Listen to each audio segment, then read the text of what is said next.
If you were to get with one of them, who would it be? And think about like mortgage and think about everything. I mean, it's an easy call. Right, and it is? Yeah, Taylor. Taylor Swift. Like one person is gonna make sure that you're good and y'all having a good time. It's fun, and it's not gonna last very long. Right. She gonna get an album. Let's think about it. Yeah, she's gonna write a definitely gonna get an album. All right. Does it make any difference if I put these up? Ooh, yeah, that would change a few things. I would actually probably do it the opposite way. Big Boy's Neighborhood. Beautiful day in the neighborhood, man. Great to have this man back in the neighborhood. Cedric the Entertainer said, welcome back, bro. Man, I missed it. I missed the big boy part. We got more coming up. All right, how you been, bro? Oh, great, busy? Man. Everything been super busy, man. I got a book out. Yeah, man. Novelist. Yes, man. It's crazy when you have so many slashes. I laugh like this now. Being an author. Oh my gosh, guys. So we have I add that to everything. We have novelists, comedian, executive producer, award winner, actor. Just there's so many slashes to your name. So you had to add novelist, author, man. Cedric the Entertainer. Yeah, man. Over the of course it was like during the pandemic though. I had these stories about my grandfather. Like so many people, like we'll hear these stories about our relatives, and they'll while you hear the family talking. And I started to imagine what his life was like, and there were only a few stories my mother would tell, and then my uncles. And so I took those and then just imagined the whole world and then wrote that as a novel. So why that? Is this your first book, Ced? No, it's my second book. Okay, because the first one was just like an autobiography. Yeah, like that grown-ass man. That was right, yeah. So you get that one out the way. And when you say now novelist, that's what you're doing now. Yeah, I wanted to spread out. I needed to wear a lot more patches on my sleeve, right, on my elbows. I just needed a pipe and a furry dog. I just wanted a tall Afghan or something like that. Have you gotten black that people yet? don't have. And you got to have the chair. Yeah, there's a chair. And then you sit with the fire behind you. If the fire's in front of you, nobody knows there's a fire. Yeah, and then they don't know you're a novelist. And they have no idea that I'm a novelist. Yeah. I'm thinking, no, so I got to get this fire behind me. And I was like, man, it's 108 degrees today. But I must show people what's going on. Perception is reality. Yeah, that's we got to have the look, bro. For the gram. Right. So you sit down and you write the book, man, and it's Flipping Boxcars. Yeah. Now, what exactly is in the title for Flipping Boxcars? So the title really comes from my grandfather was a businessman. He was an entrepreneur. He was a hustler and a bootlegger. Right. So he had all the slashes too. A lot of slashes and a gambler. And so, but he shot dice, professionally almost. So he was like, and so the 2 6s on the dice is a boxcar. Gotcha. And then in the movie, in the book, which look at me forecasting. Look at me forecasting. All right. I'm gonna get another who's gonna play slash. my grandfather? Yeah. I am. But in the book.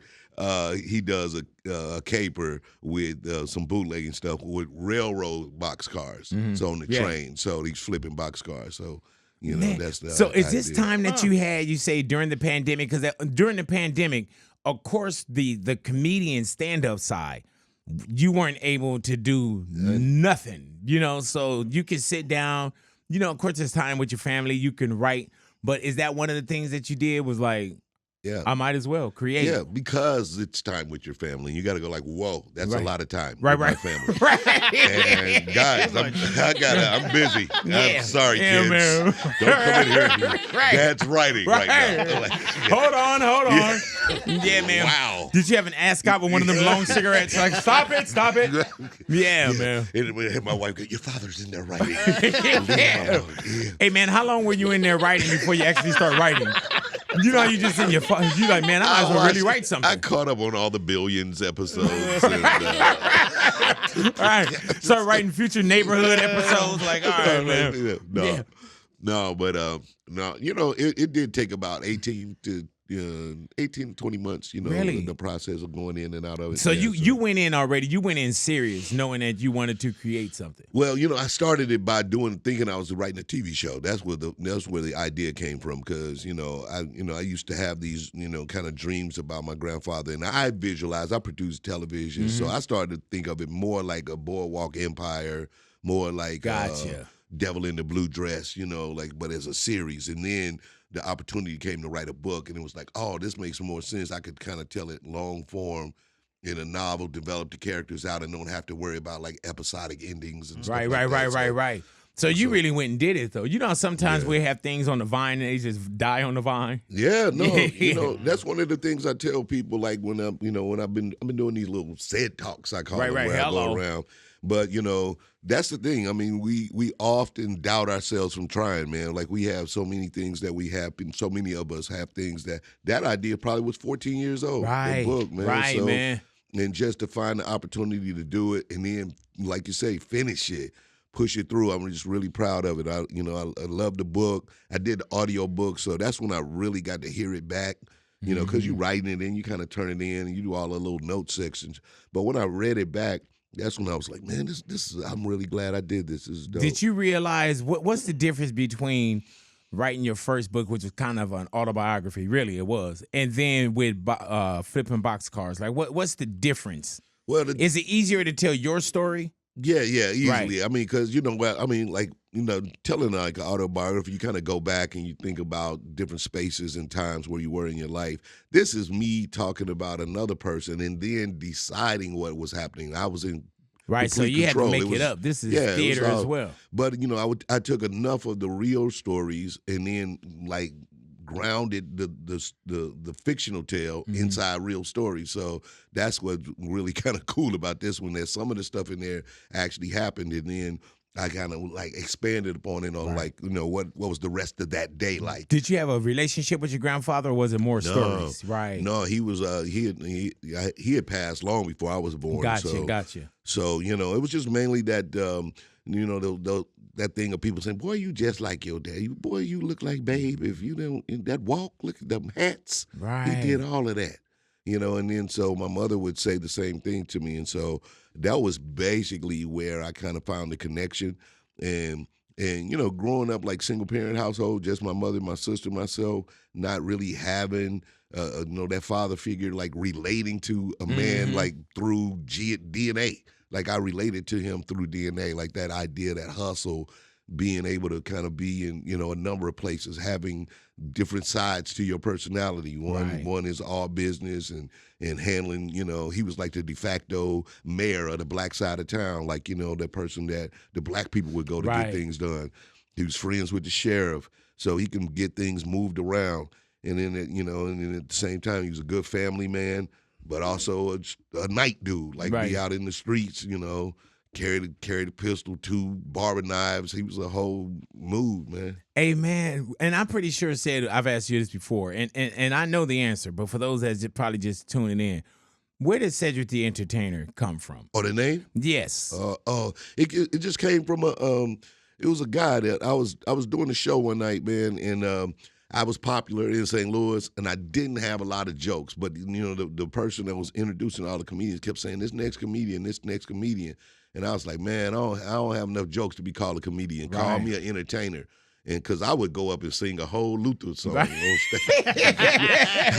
Because I wanted to get paid. Comedy, you get paid in time. You get if you do 5 to 8 minutes, you the opener, you the MC, you get a small amount of money. If you do 20 to 30 minutes, you the middle. Right. And if you can do 45 to an hour, you the headliner. So that's how they kind of build you up in comedy. And I wanted at least that 20 to 30 minute money. So you're doing the long ass Luther cuts too? Are you gonna be? Say you gonna be? Are you gonna be? Well. Right, feeling I guess. Grab my hand and touch somebody and say, yeah, man.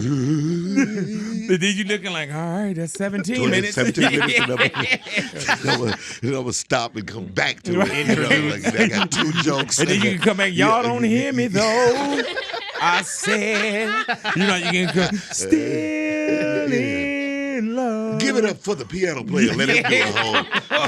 He performed more than me. Do the whole run. One more time, man. So did you come up with Cedric the Entertainer? Because no, the guy called me that. So because I told him, I said, don't call me a comedian, call me an entertainer. So he called me Cedric the Entertainer. And that stuff. And then I got off stage and he called me Cedric the Entertainer again. And I got a standing ovation that night. So I just kept it. I was like, oh, that's the name then. Hey man, and so did you have any so-called nicknames or comedy names before Cedric the Entertainer? Yeah.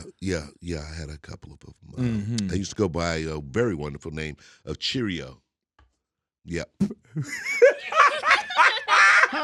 Ladies and gentlemen, give it up for Cheerio. Oh man, Cheerio. I'll be killing it right now. Like man. Neighborhood. Yeah. Cheerio. Yo, Big Boy's neighborhood. We got Cheerio in the neighborhood. Hey man, I would need a noise if I was with by that. I would have to have one of them. You know what this is? Hey man, can you imagine the Kings of Comedy with Cheerio? Oh no. But yeah, Bernie Mac. Yeah. Steve Harvey. D.L. Hughley. And Cheerio. Oh, Cheerio. Hey man, so how long was Cheerio? Was Cheerio one of your comedy names? Yeah. I heard and that. I had the necklace and everything. So wait, what is the Cheerio necklace? You had it, because you had to get a chain to represent who you were, man. So it was like they had the Cheerio necklace, like having a Rockefeller chain. Right. But not. Right. Yeah. Can you imagine a whole crew of Cheerios? Trying to get into the next. Yeah, the chaining day. Hey, man. Hey, boy. Hey. You doing your thing out there. You rocked it on Def Jam. Man. It's chaining day, man. You are now officially a Cheerio. Thank you, Cheerio. You see that Mike Tyson hip. Give me that. No, I was just like when people try to give you a pass, when you got to wear all the bands to go back. Yeah, I got it. I just got mad. Don't worry about it, Fred. I'm good. Yeah, people know me. If they see me, I just I put and trust me, I wear it to all the Cheerio galas. All the Cheerio galas, man. I am there, man. Hey, Ced, what did you do before comedy started paying the bills, bro? Oh, I was a claims adjuster for State Farm. Yeah, I was the original Jake, dog. Yeah, right. Jake. Yeah, like I did it. Hey, man, you looking at him like, man, you could have been me. I met dude. I told him, I was like, yeah, man, I used to do this. I was real. You the commercial one, but I used to really be out here like assessing people's accidents. Like, what's up? Yeah. You seem like you have fault on this. I'm just looking at I'm looking at the scrape mark and the way it feels like it go front to back. Yeah. And I'm still kind of like that. My wife is like, oh my God, Mr. Oh, you still working in now? Oh my God. You like, man. Any accident, I'm super assessing. Yeah, like, you telling her like, baby, you see how it goes from big to small right here. That means that he's you can just tell the way where they landed right here. The man in the Honda, he had fault right here because this truck, I'm looking at them right now. So that insurance guy, State Farm guy, that never goes away. It don't leave, man. You lucky I don't have a tie in the car. I would just throw it on and hop out. Is everyone okay here? And now you're like, everybody take a picture. Yes. Get their information, sir. You get the, ma'am. You just stay seated. Right. We'll have we wait till the officials show up. But hey, man, how long did you work for Allstate? State Farm. Yeah. 3 years. 3 years. Yeah. Were you doing comedy then too? I started it right at the same time. That was unique because, it was one of those things when in life you don't know exactly what you're going to do. And I got the job at State Farm, corporate job. You feeling good. You get the little salary and the desk. And then probably like a week later, I discovered I can do comedy. How do you discover that? Well, it was another comedian. He used to like the stuff that I would say, and he told me I can do it. He was like, "You can do it." He signed me up for a comedy competition, in St. Louis. And the first time I did comedy, I won $500. So really though? Damn. That was it. I was like, what? Like, man, you was like, I got man. the job. But, it didn't, of course, that didn't come. Yeah, exactly. That's already a Benz. You just think of cars. And you sitting there like, man, if I just do one of these, that covered the rent. Right. Oh, then I'm in the profit zone. And that was it too. And you were thinking other than like knowing I needed insurance and stuff like that. I was at least at an age. I was like 26, maybe 20. So I was a little more mature than like a lot of people start. Right. So I knew that I needed health insurance. That's what I liked about the job. That's why I stayed. You kept that because it came with dental and health insurance. I think we had a company card back then. You can get a company car during the daytime. Oh, yeah. You can go. You're like, so I ain't letting this go. I ain't letting none of that go to do these little jokes. You know what I'm saying? Hey, man, when do you realize that you have to let it go and comedy is your thing? First off, before you answer that, they say every comedian has to bomb. You win your first night. Do you remember your bomb night? Yeah, man. I did. So I got a little popular, got ahead of myself, you know what I'm saying? So I started throwing nights, where, I got my own night. Come see your boy Cheerio. Right. So are you Cheerio at this time? Where y'all going? We gonna see Cheerio? Yeah, come see Cheerio down at the cereal bowl. No, but I'm like, but I'm like, I think I'm going by Cedric at the time, and then I do this night, man, and I got people, it's downtown St. Louis, it's sassy, it's fancy, it's the upscale room. I charge people to come in like $30. Bombed. Really? I mean, did you have opening comedians? Yeah. Oh, everybody man. did their thing. People there to see me. They didn't hear me on the radio. I've been, hyping the show up. And I mean, it's horrible. I mean, not a joke going well. Like, damn, the hometown hero. I literally hometown. Casey's up the back, and it's all and then I literally, so it's so bad. I say, hey man, all right, I'm sorry everybody, but if anybody want their money back, no, you say that on stage. I say it right, wow. thinking that I'm gonna get this hometown love. I mean, I had to give everybody money back. It was like 2 people. Hey man, so that's you even like mama? So like, damn, mama. And don't come home. Right. Yeah, wow, mama. Yeah. Like, Oh my God. It's like for real, man. So you imagine bombing and then literally having to get the money back. Like Right. that's the other humiliating part. Like, you would think that people like, man, you know what? nah, That's man, brother. He I've tried. seen Or, you before, man. I enjoyed the other comedians. Like, No, yeah, man. Let's run that back down. Really? Hey man, what do you do with that? Because it's obvious you came back, of course. Yeah, you gotta, I mean, most of comedians will tell you, anytime you have a bad time on stage, you just got to get back up there. Really? How long did it take you to get back up? I probably went up like 2 days later. Really? Like, of course you shook, Yeah. How long was your set? It was that about night? that set. Did you bomb? Well, the set was supposed to be an hour, Right. but Ooh. the set was about 30 minutes, and you knew, and it was like, oh, this is, when I start pulling out the big jokes at the end, trying to get, and they not working. Oh like man, you doing your set, closing jokes? Yeah, I'm just gonna rearrange it and figure it out from here. Like, no, all of it's not working. I'm like, damn. Man. Start doing Richard Pryor jokes. Oh man, yeah. So out on the track. Yeah. Like, and they called him Mudbone. You're like, man, I think I heard this not before. you, brother. Right. Like, damn, man. Yeah. And at that point, man, the silence had to be thunderous. Man, it's too much. Like a lot of times, when you're on that stage. I had another one too later on in my career when this how one that played me and Steve became really good friends. When I got hired for the Steve Harvey show, I went to New York to perform, and then got in front of like all the white executives and tried to change my set, like try to change who I was so I could think I'm fitting all these white execs. Bombed again. Really? In New York, it was horrible. Steve Thinking walked, that this is what they want. Like, let me give them the show. Steve walked up there and cussed them out, man. They laughing. They running around in Steve circles. was Steve. Steve was Steve. They run in the circles. Right. And he was like, man, don't ever do that, man. Don't And you ever coming walk up. Funny that. thing happened to me as I Hey, guys. Look at Steve. Yeah. Steve, how's the crudité? And so my wife is preparing a charcuterie board. Yeah, and then Right. get this one, guys. So my son at boarding They school. lit me up. They Yeah. was just sitting there like, who is this dude? You learned to be yourself from that, though, man, right? That was it. That was the biggest lesson right there. I'll tell all comedians that now. Don't even worry about it. If you bomb that way, you just bomb. Right? You know Yeah, what I mean? yeah. But if you trying bomb to- being you, Yeah, you trying to fix it because it's some challenge. Sometimes you'll go and you'll be in an all white room, or you'll be in a room like where the cultural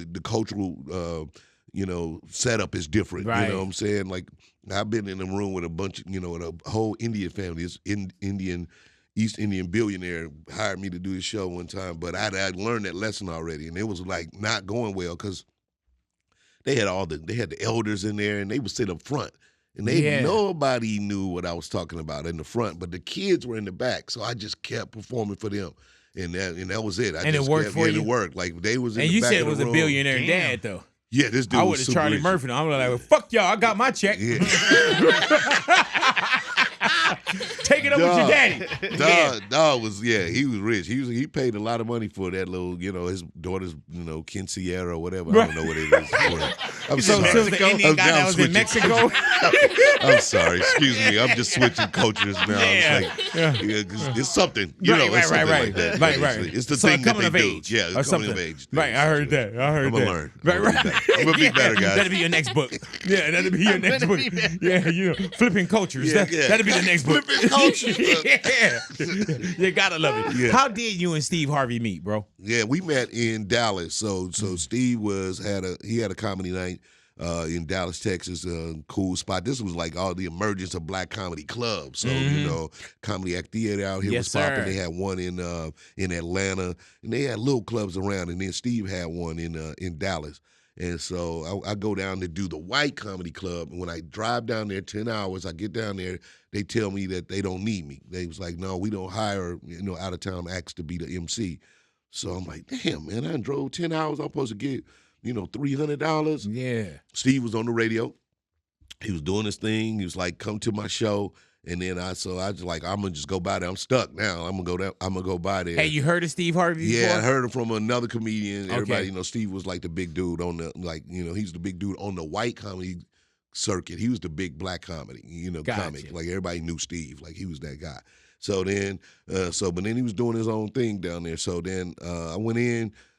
I told him my situation, and just so happens the dude that was the headliner was bombing. He was not killing it. Steve was like, "You think He started telling them white jokes? Yeah, I don't know. Yeah, he started What all doing these that. Indian people doing in the front? So I went up. I went up after the headliner and rocked it, and then so each night he said, "Come back." He said, if this dude keep doing this, I'm gonna put you up every night, and then I'll see what I can do." So he gave me $200 to get home.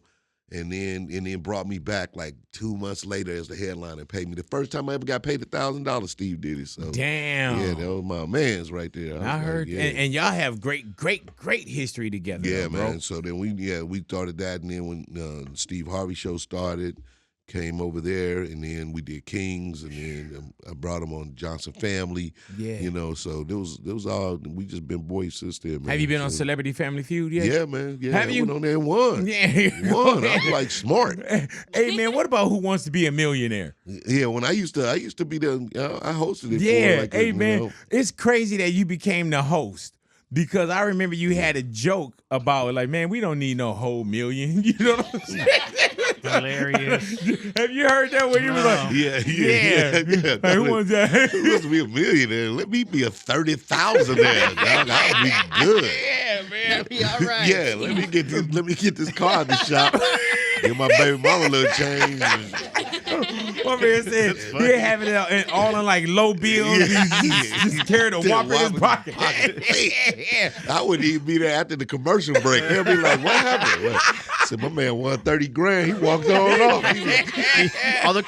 all the showings, it would be short commercials and everything. Yeah, We're back. We're back. Hey man, Another winner. My What man happened is to my gone. man? Yeah, my man is gone. Yeah, And he he was took like, and then watching the show, you was like, man, let me take this 30 because it's gonna get more difficult from here. Yeah, no, I don't Phone a know. friend, one of my friends, they phone gonna be cut off. Yeah, that's what's bad about that. They don't know the answer. Yeah. What's up?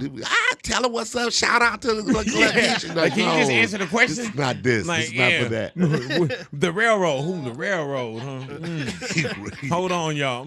Yeah, what are the railroads on Monopoly? B&O, short line. Let me see.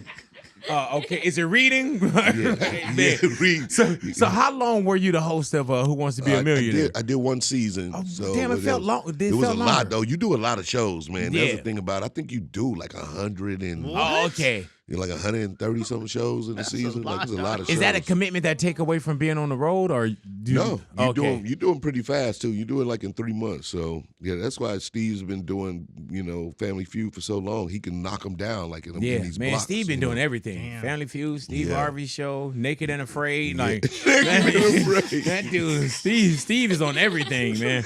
You know it's Yeah. bad when they say we looking for a Steve Harvey type and he show up. Yeah, exactly. Yeah, because he gonna be there. Yeah, man. man. Hey, why do you continue to stay active on the road as well? I mean, novelist, executive producer, television show, like.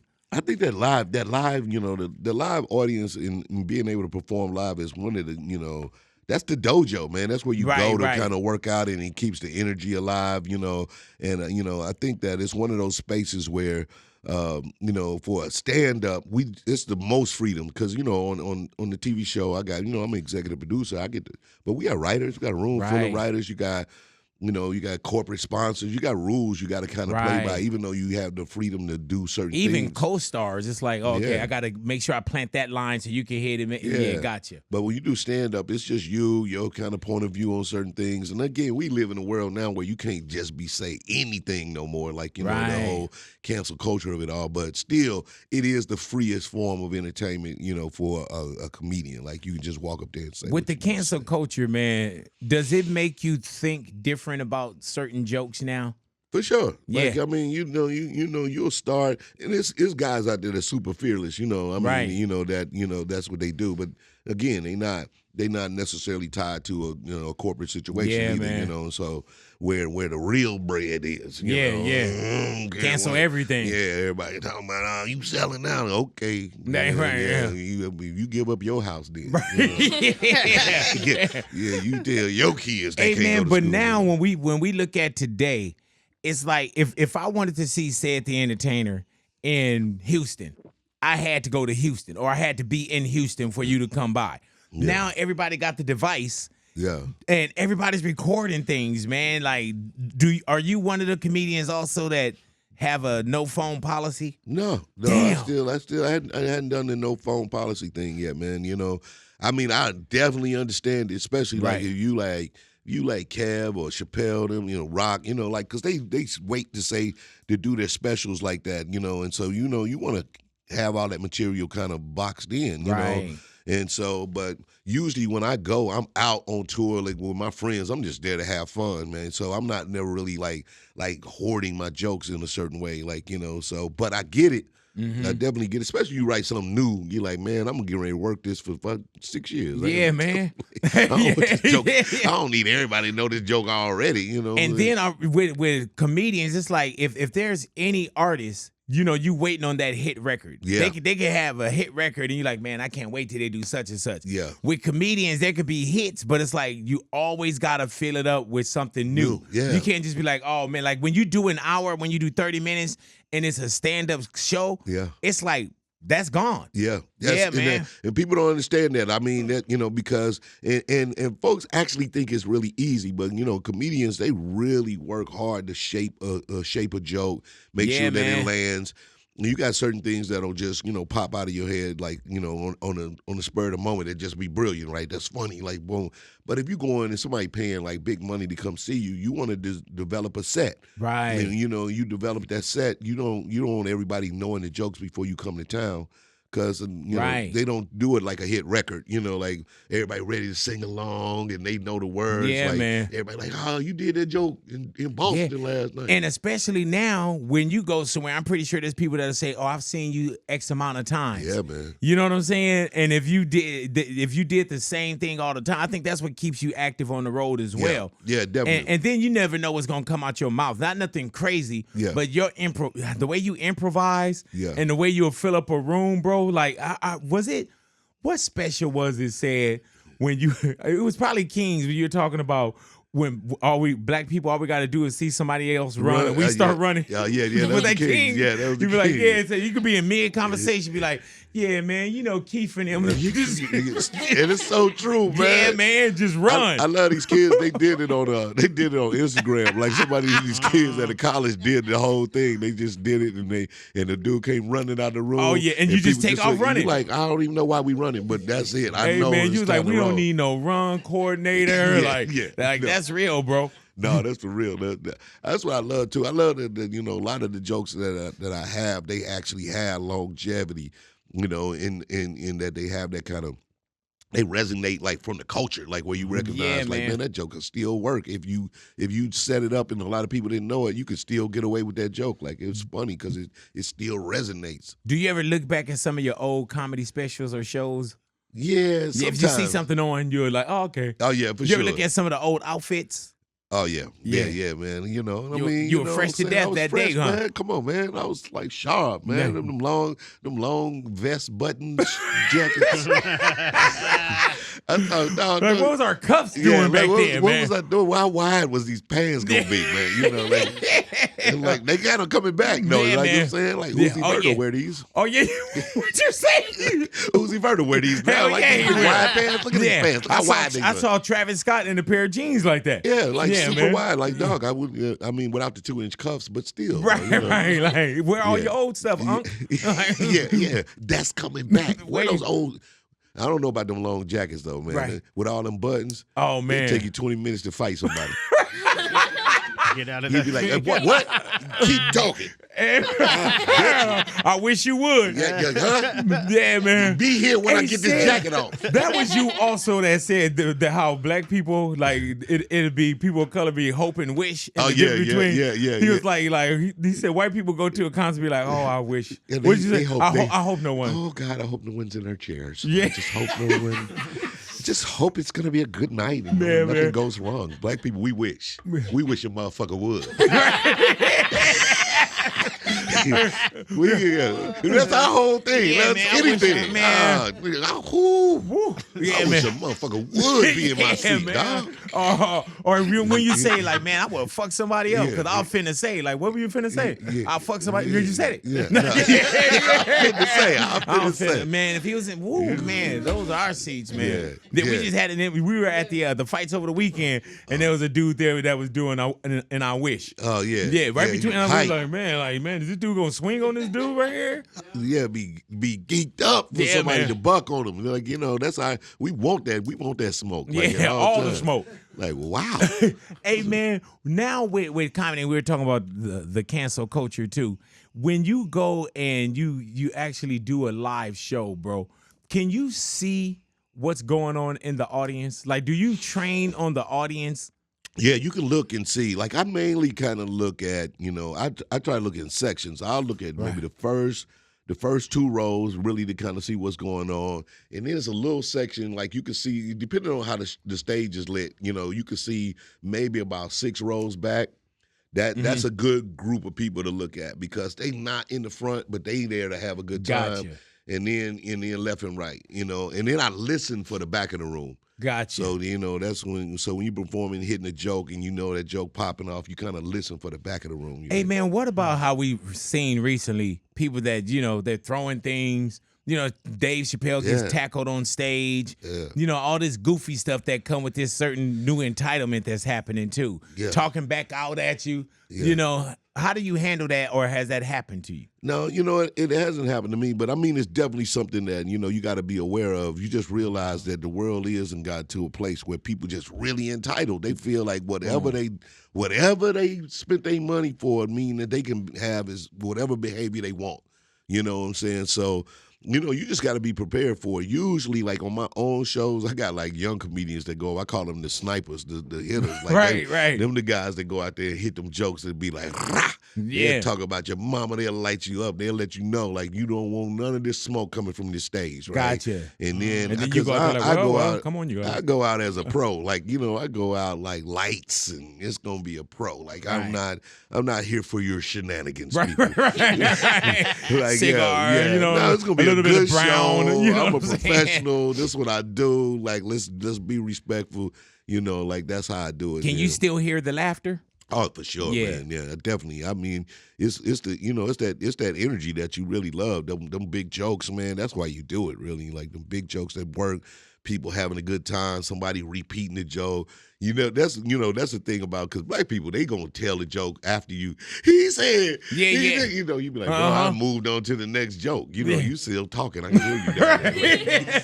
Did you see what he did like this? He said, go. You gonna go in the house and wow. Hey man, yeah, we stand up at shows and Oh, everything, man. bro. You love that though. That was fun. When you recognize you got somebody that's your one or two that's in the artist that's rocking with you. Yeah, you can go back to them. That's they help you, because that's, laughter is very infectious like that. Like it'll spread. Yeah. Like if some people go like, because even hearing somebody with a certain laugh, if they got a good laugh, that laugh will make you laugh, and next thing you know, you kind of get the jokes. Now you like, oh, I see why they laughing. I can rock now. Are there comedians that make you laugh? Oh man, yeah, I'm a big fan of all comedians. Okay, man. cool. I'm like that. Like I love comedians, man. Like these, so pretty much, all of them. What's changed in the last 20 years, 30 years?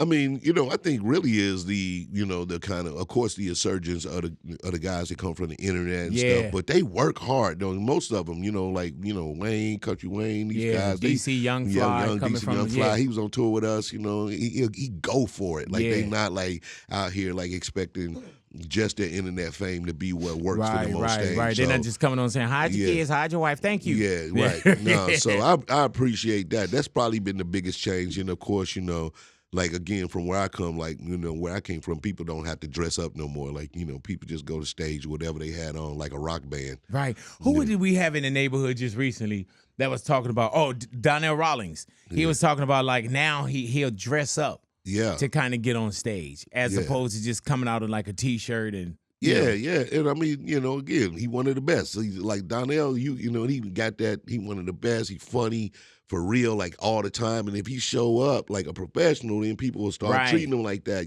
so you end up changing your style, right? But if we also live in a very casual world now, and so that's what happens in that. I was like, only rock bands could do that. I used to see. Oh yeah. You see dudes from Fallout Boy, they had that shirt on all day long. Now they on Jimmy Fallon. You like, bro, you ain't got no Jimmy Fallon outfit.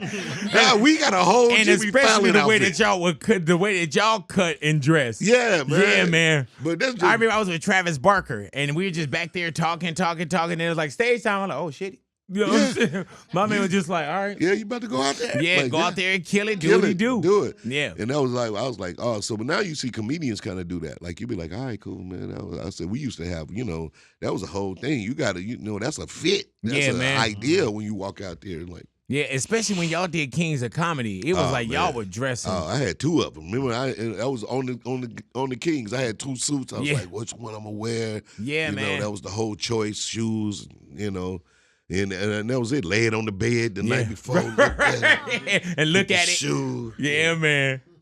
This is how I'm feeling. But what if I wonder who all wearing blue? If everybody wear blue, I'm gonna definitely wear the green. Yeah, man.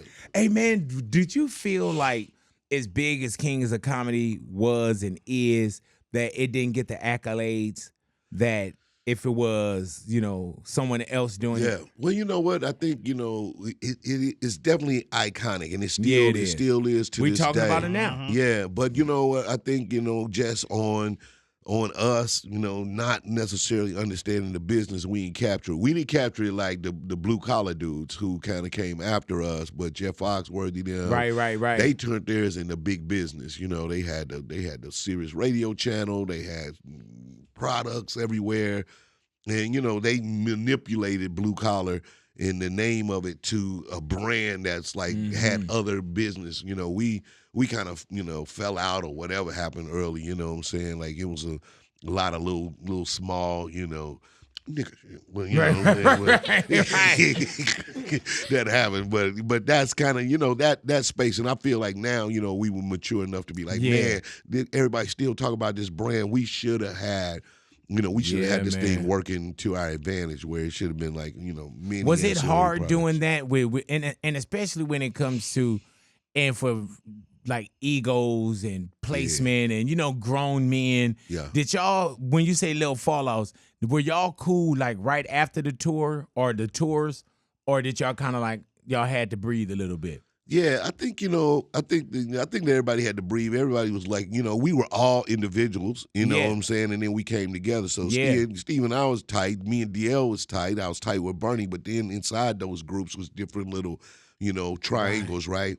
But I think that that was probably the big thing, is that everybody was their own guy. You know what I'm saying? So we didn't think about it like being new addition to group, and then we can go out and be all these different factors, right? You can be Bobby, you can be, Bill DeVoe, you can be, and then we can still have this one thing where we all come together, right? So but I don't think at the time because it was just like it happened. It was so big, and then of course we toured for 3 years, and then the movie happened.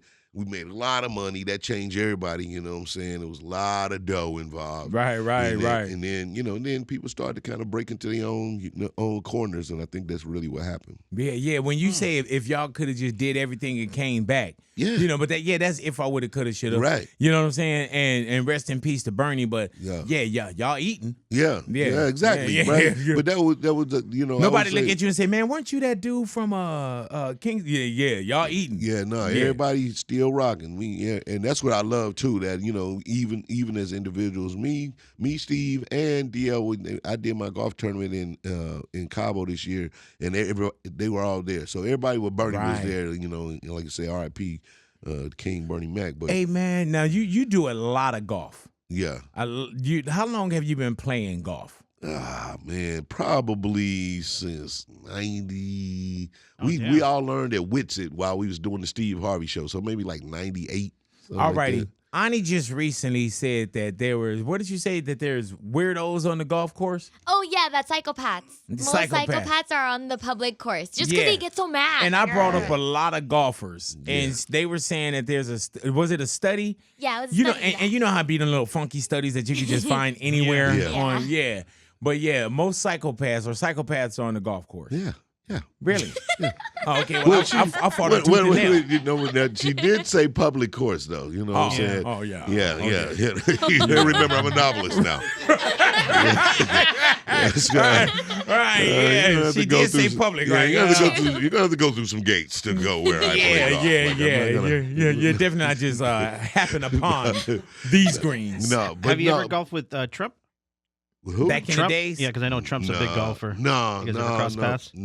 Only seen him one time at the Miami Heat game. This was back when he was the Trump that everybody was cool with. Yeah. He saw me walking through. I was about to go through the tunnel. He's like, Cedric, and I was like, oh, man, Donald Trump, right? Yeah, man. You're like, cool. I'm about to go fuck. Yeah, you still good with your wife? Oh, okay, just checking. Yeah. We dapped up and everything, It was crazy how people used to like Trump. Yeah, man. That was the whole thing. Now it's like, okay, my man is crazy for real. I think he should be on a public course. Hell yeah, man. Hey, man, who got the better golf game? When you say Don Cheadle, DL Hughley, George Lopez. It's Cheadle. Cheadle the best golfer in our group. I played with him yesterday. Me, him, and George. He seemed like he'd be very serious. I know the game is serious, but he's so funny, dog. Oh, really, the thing about him. Nobody, on the course? Just in general, man. Because he is a very serious person. I'm talking about just on the course. On the course, too. A really, blast, dog, man. This dude is hilarious. But he, serious about golf, but he just funny, man, as a human being. He say, do you really get out there stuff. Early? Yeah, if we must. If we must. Yeah. If it's gonna be like a super hot day when it's gonna be crazy hot, but you want to play, then you try to go early because you trying to be done by 2:00 if you can. How long is the game? About 4 hours on the average, but it can be longer if you're in a tournament or something. But on the average, it take about 4 hours to play around. Oh, yeah, I can't down. Yeah, I can't do that. Yeah, you don't have that kind of time? Nah, man. I'm more of a miniature golf guy myself. Nice. You know what I'm saying? Just jump off the 405 right here. Jump there. Do a couple of those. You know what I'm saying? Hit the ball in the clown's mouth. And, you know what I'm saying? Go give me a popcorn and a slush. You know all that good stuff they have over there. See the other psychopaths over there. I just bounce, man. Other psychopath. It's a psychopath convention. Hey, man. Hey, brother. Big, you're a yeah. Of course I am. I play miniature golf. Big Boy's Neighborhood, Cedric the Entertainer in the neighborhood, man. Yeah, he was trying to get them big boys going. Come on. Oh, man. If this is my last man in the country, I'll be dead. All right, now. Man, I need to get a chair in the musical chairs. They was like, come on out. Right? Or that freeze, you didn't freeze. Come on. Yeah. There you go. You the one that yelled at during the Beyonce pause. Oh. Yeah, you know what I'm saying? You do not want to be that person. Oh, my God, man. Not with the Beehive. Did you go to any of the Beyonce concerts? I saw Beyonce again. I was out. I saw her in Amsterdam, so we went over there. That was this recent tour that was going down? Tour.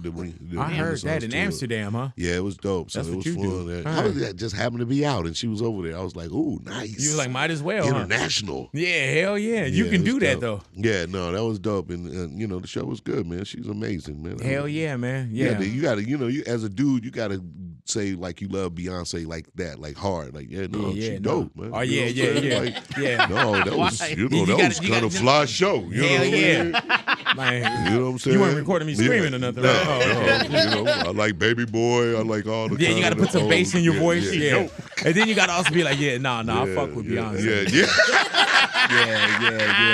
That's I the fuck way. with Beyonce. No, real talk. Mainly because of Jay, but but that's why I fuck with her. Man, though, very empowering, man. Yeah. No, good stuff though. Good stuff. I had the sparkle shoes. Yeah, man, that little Blue Ivy killed it, man. I liked it. I like that they had their kids there. Start trying to find your common ground. Family, just as a father, Yeah, Jay was over there doing the electric slide in the VIP area, man. I love that. That's what was real, though. You know what I'm saying?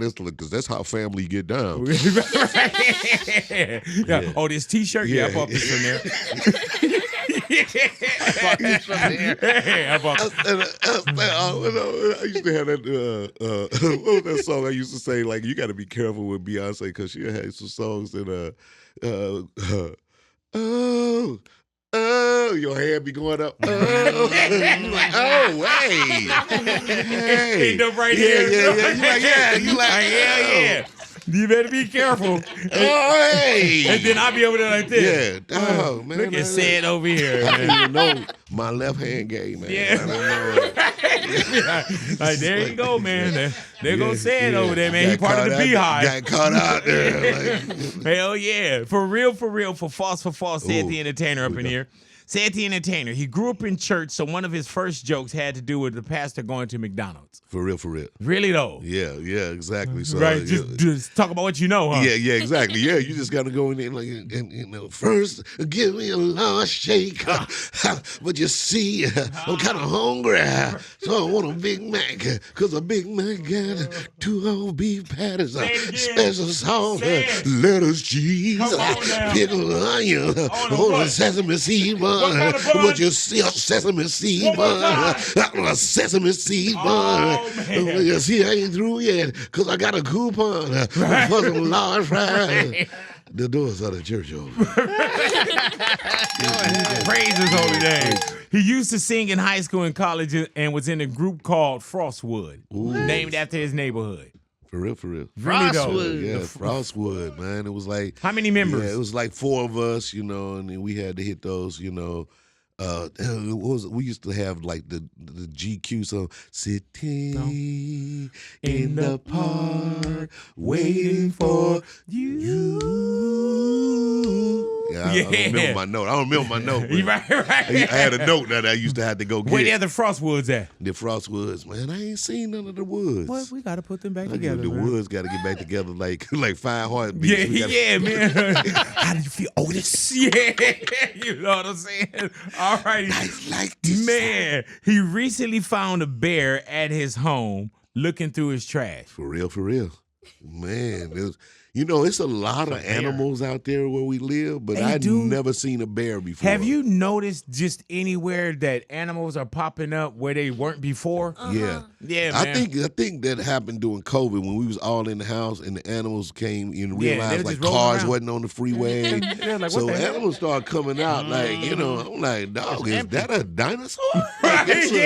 You start seeing it was deer in our backyard, raccoons was on the grill. They was like making sandwiches. Hey man, so the bear was on your property? Yeah, on the property, big dog. Like he was and he had been in our neighborhood for a while, and I hadn't seen the bear. Everybody was sending out the warnings. There's a bear. And then, ain't no bear and around then, and then one day he was in the backyard, up on the trash can, Was it a big bear? He was a nice sized bear, man. Enough bear for you to keep your ass in the house. To be like, ooh, come here. Hell yeah. And he jumped off and ran, but that Make you throw your trash away during the day, huh? Definitely. I said, we gonna stop eating all this Nobu over here. That bear this is good food. Man, this is delicious. Yeah, I'm gonna come over here. They got Yard House. They got some leftover Yard House. Hey man, that's gotta be horrible though. Like some people are used to it. No, exactly. Like I can't. I couldn't imagine. And then, and they're very kind of stealth. Like, I mean, a bobcat. I was sitting out on the back one time, like kind of chilling. A bobcat came around the corner, and I was like, "Yo, like, what you supposed to do?" Yeah, and man. he froze and looked at me, and I looked at him trying to act hard, but he just turned around and walked the other way. But I was like, I would be. Yeah, man. I have nothing. Yeah. I have nothing. You gave him the look. Yeah, I gave him the look. I don't have no pistol. I'm not fast. Right. You gave him every street look that he don't know I got about. these flip-flops on, and none of this stuff don't matter. That's when you went from wish to hope. Yeah, then, I was like, you're like, I hope he go away. When you do the little thing, roar! You do all the stuff they teach you to get big. Get big. Roar! Hey, man, I was literally up in Wyoming, right? And I had to Google what to do. You know how people, I'm like, man, do you really make yourself bigger and scream? And they was like, yeah. And I was like, the first thing I would do is, in my mind, I would think run. Yeah, and I have 2 replaced kneecaps. Yeah, you know what I'm saying? So I would be that bear's Nobu. That bear would be like, this is delicious. Where can I get some more of that big bear? Hey man, yeah, but that's like a whole different world, bro. Have you seen it One and Done? Yeah, that was it. It was one and done. He was in the neighborhood, and eventually he got a little bold. He went in somebody's house, and then so they finally came and got him, like, because they just was letting him roam, like, yeah, man, he's a bear, It's like, but it's people's kids out here, so yeah, man. But they let him go. I saw somebody on their Ring camera. He went in a car, like they know how to open up car doors. Oh yeah, Bears hell yeah, a trip, man. Hell yeah. I was looking at this one last week where my man was climbing through somebody's window. Yeah, and then got what he needed, and then came back later. Remembered the house, the address, and climbed right back through the same window. Yeah, no, they like that. One of our neighbors, he went to their house almost every day, got in the pool. They had the outdoor refrigerator. He drank the beers, the water. Not kicking in no mortgage. Damn, nothing. Just out in the pool, posting. Yeah, playing. Yeah, telling the other bears, come through. You know what I'm saying? Yeah. Just out there at the pool. Yeah. Y'all come on through, man. Telling the other bears, y'all come through. I'm going to do a little something over here. Yeah. Having them old, like, Dr. Dre, Easy pool parties. You know what I'm saying? Midsummer Night Bear Magic. You gotta love it, man. So when we were talking about slashes, man, we were talking about, of course, comedian, actor, producer, award winner, novelist, magician. Yeah. You know what I'm saying? A lot of magic. Hey, man, if you can, for the people that's watching and for those that's in the neighborhood and those that are listening, can you do one of your magic tricks that you turned us on to a while ago? Oh yeah, this man, one, and it's right there in front of you too. Say it. Yeah, a lot of people, you would see this. What do you see here? A pen, a marker. A regular marker. Yeah, regular marker. Touch it. Do you anything come off? No, it's a regular marker. Nothing comes off on your fingers, right? No. Watch this. Chemo, comma, spare. I had a rubber stick or something in the soup bag. Bam! You see that? What is that? It's a blue mark. It's a blue mark on the cup. What do you think that is? You think that just showed up? No, you took the cap off. No, that was magic. Go ahead.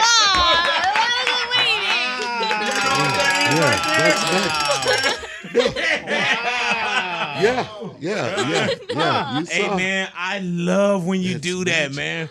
That is it, man. I love her face. She's so... It's amazing. Yeah, she's blown away. Right? Yeah. Hey, man, I remember years ago, man, and mind blown. Yeah. He came in one day, man, and my man was like, Big. He said, do you see this? And I was like, yes, I see that. And he was like, what is it? I said, it's a pen. He was like, oh, well, people think it's a pen. He said, and look at it. He said, look at this. You know what that is? Yeah. What does that say? Yeah. That's magic. That's magic. I just came off and man, yeah, man. If you weren't so busy with the other things, man, magic would have been a calling. It was what people know me for at first. Right. Before comedy, I was Cheerio, the magician. Wow, which is kind of makes a better name. Yeah, Cheerio, the magician. Cheerio. Yeah, man. At any of your comedy shows, man, do you ever want to break back into magic, or you know how to separate it? I do. I know how to separate it, but I think about it often. Yeah. Like I'm on stage and I'm like, man, I got this microphone. These or guys every time have somebody no asks idea. you for an autograph and they hand you a pen, you're like, ooh. They don't even know what they have here. They have no idea. They're like handing me this and be like, look, guys, look what's happening. Look at that. Look, nothing's coming off. Right. And you know what? I don't know, Sid, if you finish whatever that drink is, man, but if you could let her have the cup afterwards. Yeah, man. Yeah, that was just, she said, please. Yeah, man. And that right there, Ani, you know what they call that? What? One of one. One of one. One of one. Oh my God, there's so little in there. I don't know if you want it, but thank you. Wait, hold on. Wait. What? Let me see in there. There's something in there right now? Just a little bit. Let me see.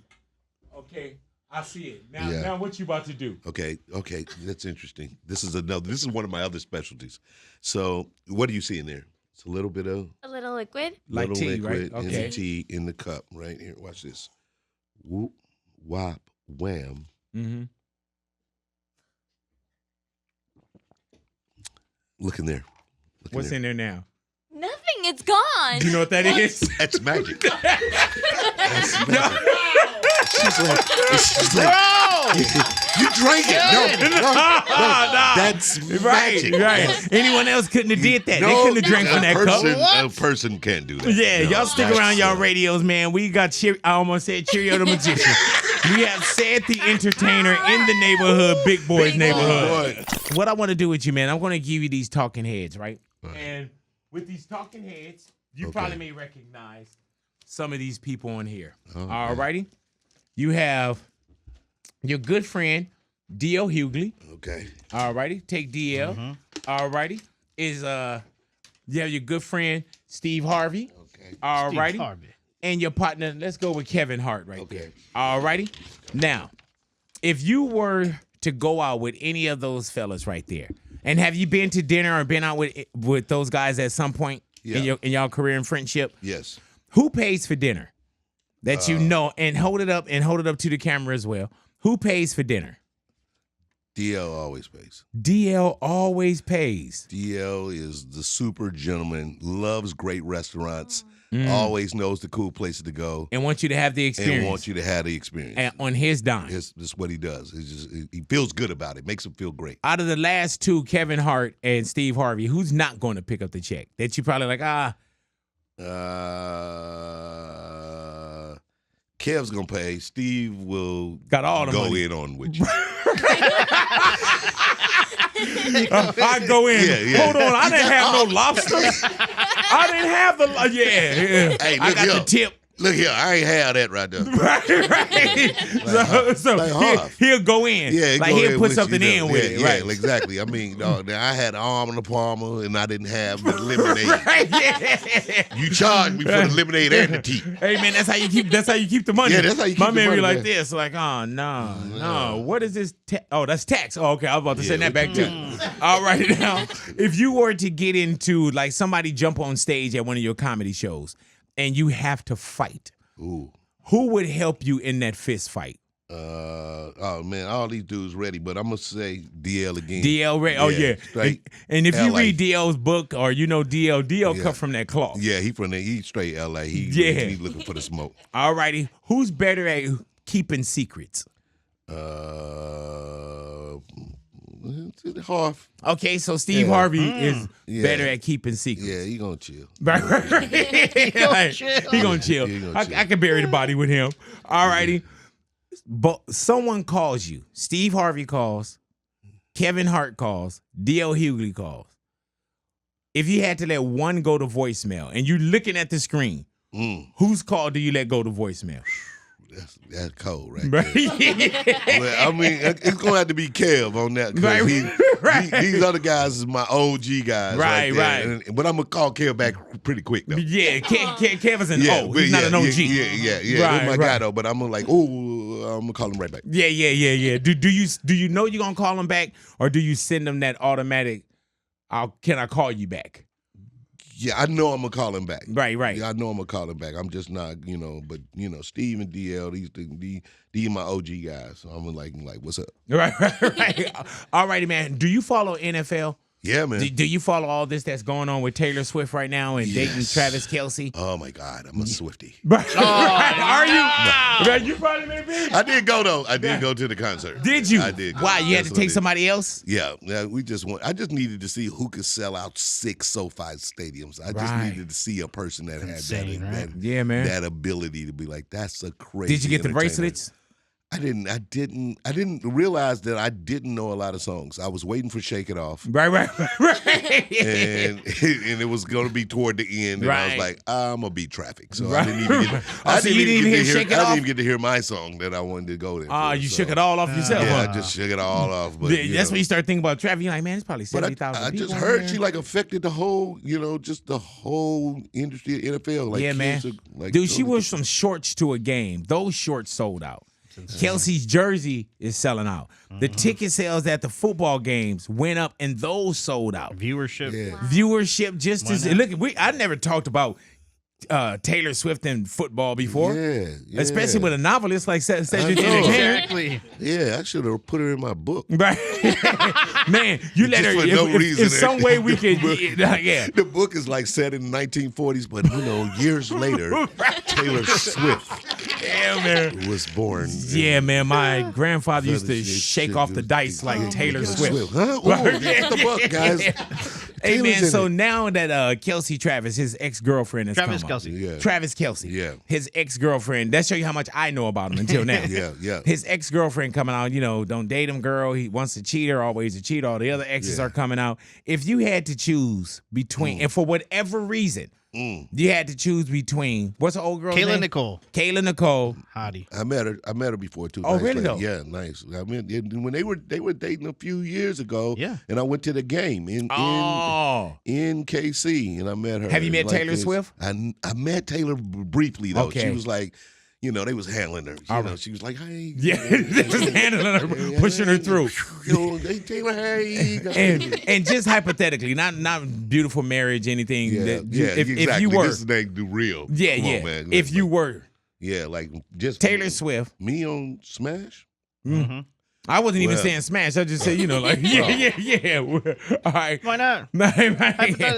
If you were to get with one of them, who would it be? And think about like mortgage and think about everything. I mean, it's an easy call. Right, and it is? Yeah, Taylor. Taylor Swift. Like one person is going to make sure that, you're good and y'all having a good time. It's fun. And it's not going to last very long. Right. She going to get an album. Let's think about it. Yeah, she's going to write a cool get song. an album. All right. And hopefully you do some real cool toxic stuff to her and she writes about you and everybody She wishing. He said, wishing. Yeah, he said, hopefully you do some real toxic stuff to her and she writes you a song. See, they're going to black people repeating the jokes again. You think you're funny, but you're not. Cedric the Entertainer, you didn't entertain our love. Me, didn't entertain our love. And I'm like, people like, I can't stand you, Cedric. I'm like, what's up? Yeah. All right, so you'll go with Taylor Swift. Oh, I love Does it make any difference if I put these up? Ooh, yeah, it does. Yeah, so this is Taylor Swift in her bikini. Yeah. And what's old girl name? Kayla Nicole. Kayla Nicole in her bikini. Yeah, that would change a few things. I would actually probably do it the opposite way. I would date Taylor and cheat on her with the other girl. There it is, man. Said the Entertainer in the neighborhood, Big Boy's neighborhood. Once again, flipping Boxcars is Congrats, man. Not only do you have the book, but the audio book as well. Oh yes, I'm reading. And you did your own audio. Yeah. I love that, man. Went in, did some reading, and let everybody know that my public school education really paid off. Yes, man. How many hours? How long does it take for you to do an audio? Of your book. It took me 3 days. So right. You go and you come back. You go 3 days, like 8 hour days. So just knocked it down. And I could have did it. I had actually 4 days to do it, but I was having a good time. Right. So we kind of got to it. So do you do like different voices in there too, or because it's different with the audio? I'm not an audio book guy, but because I still like to hold the page and read it. But I listen to I read Kevin Hart and I listened to his. Yeah. And then I read Will Smith and I listened to it. Yeah. Oh man, it's a different feel. So You gotta. I would say cop them both. Yeah, definitely. Because Will's book definitely inspired me. I did the same thing, and his audio book inspired me the most. Yeah. Danny Trejo's audio book is dope. Like, and because that's one that because it's just so his voice is so grimy, and you start like, ooh, I'm in jail. Yeah. Oh, I'm in there with him. Like, man, I see him getting a tattoo of the lady on his stomach. Machete. Oh, I gotta listen to his, bro. That's a dope book right there. But I think that's but that's the experience. And I wish I would have had an opportunity. I did it really fast because I would have wanted to make mine a little bit more interactive, like with the sounds and like almost like an old school radio show. Yeah. When you hear the car, you're shaking the dice, exactly. But that you have to kind of have a lot more time to do that because it takes a little bit more of a production. Right. Well, you're a novelist too. It'll be greater later. Yeah, this ain't one and done. So no, it's a whole series. What are you talking about? The flame is still burning. Yeah, come on. I've got the quill out now. Believe that. Cedric the Entertainer, thank you for coming into the neighborhood, man. Believe that. Big Boy's neighborhood.